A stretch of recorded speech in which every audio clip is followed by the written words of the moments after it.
స్థానిక సంస్థల ఎన్నికల్లో సత్తా చాటేందుకు టీఆర్ఎస్ వడివడిగా అడుగులు వేస్తోంది.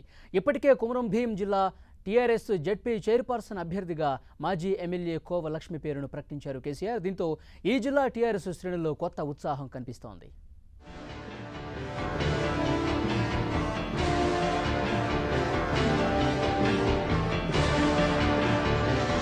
గత అసెంబ్లీ ఎన్నికల్లో టీఆర్ఎస్ అభ్యర్థి కోవ లక్ష్మి, కాంగ్రెస్ అభ్యర్థి ఆత్రం సక్కుల మధ్య నువ్వా నేనా అన్నట్లు సాగిన పోరులో ఆత్రం సక్కు 171 ఓట్ల స్వల్ప మెజారిటీతో గెలుపొందారు. అయితే ఇటీవల ఆత్రం సక్కు సైతం టీఆర్ఎస్ తీర్థం పుచ్చుకోవడంతో అధికార పార్టీలో కాస్త గందరగోళం నెలకొంది. కానీ అతి తక్కువ ఓట్లతో ఓటమి పాలైన కోవ లక్ష్మికి సముచిత స్థానం కల్పిస్తామని కేసీఆర్ హామీ ఇచ్చారు. దీంట్లో భాగంగానే కుమరం భీం జిల్లా టీఆర్ఎస్ జెడ్పీ చైర్పర్సన్ అభ్యర్థిగా కోవ లక్ష్మిని ప్రకటించారు కేసీఆర్. సహాయ మంత్రి హోదా గల జెడ్పీ చైర్పర్సన్ అభ్యర్థిగా కోవ లక్ష్మిని ప్రకటించడంతో ఆమె మద్దతుదారులు ఆనందం వ్యక్తం చేస్తున్నారు.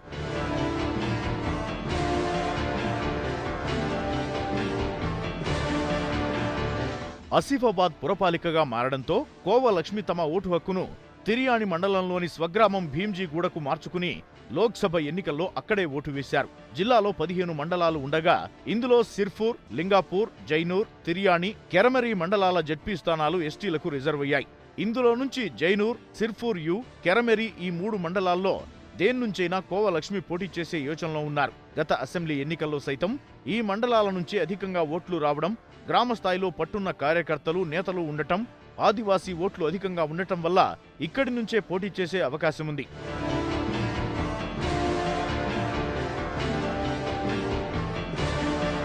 కాంగ్రెస్ నుంచి ఆత్రం సక్కు టీఆర్ఎస్ లో చేరిన క్షణం నుంచే కోవ లక్ష్మికి జెడ్పీ చైర్పర్సన్ అభ్యర్థిత్వం ఇవ్వనున్నారనే ప్రచారం సాగింది.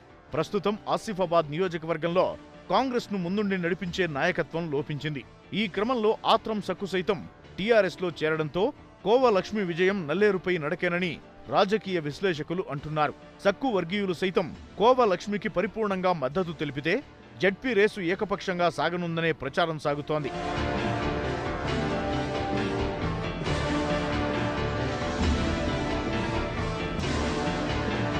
జిల్లా పరిషత్, మండల పరిషత్ల పదవీకాలం గత జూలైలోనే ముగిసింది. వెంటనే సార్వత్రిక ఎన్నికల ప్రకటన రావడంతో జెడ్పీ ఎన్నికలు వాయిదా పడ్డాయి. కొత్త జిల్లాల ఆవిర్భావం అనంతరం నిర్మల్, మంచిర్యాల, ఆదిలాబాద్తో పాటు కుమరం భీం జిల్లాల వారీగా జెడ్పీలు ఏర్పాటు చేయడం అనివార్యంగా మారింది. కుమరం భీం జిల్లా టీఆర్ఎస్ అభ్యర్థిని ప్రకటించిన నేపథ్యంలో ఉమ్మడి ఆదిలాబాద్లోని మిగతా 3 జిల్లాల్లో టీఆర్ఎస్ అభ్యర్థుల ప్రకటనపై ఉత్కంఠ మొదలైంది. మండల పరిషత్ ఎన్నికలకు ముందుగానే జిల్లా మండల పరిషత్ కార్యాలయాల ఏర్పాటుకు అధికారులు సన్నాహాలు చేస్తున్నారు. మే నెలలో ఎన్నికల ప్రక్రియను పూర్తి చేసి జూన్ మాసంలో జెడ్పీ పాలనకు శ్రీకారం చుట్టే అవకాశాలున్నాయి.